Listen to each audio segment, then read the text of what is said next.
Assalamu alaikum and good morning, ladies and gentlemen.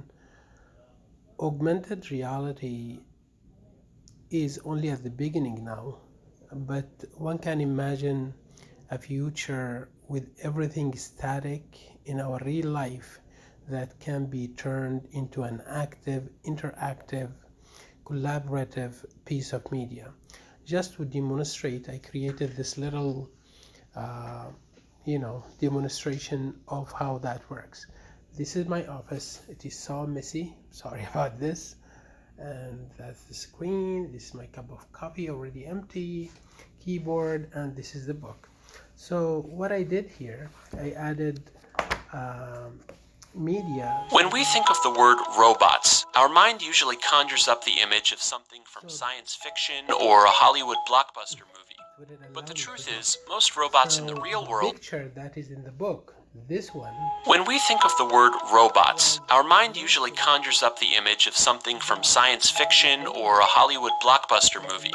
But the truth is, most robots in the real world don't look like this, and they're usually designed to bring these static things into life by adding media of your own that the student can benefit from. So they don't only see a keyboard here, but you can add them more information regards to what it's made of, the colors,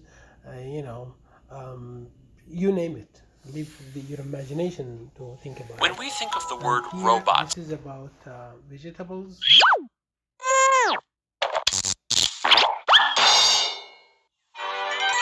Oh, hello, friends. Guess what I'm munching today? What literacy?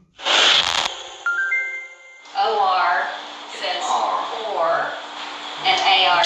We are teaching Jerutha to read. They have pulled me. Some material in the book that talks about literacy, but again, you can turn that into an interactive media.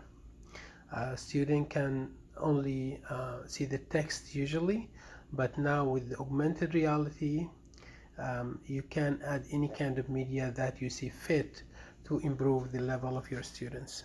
Thank you.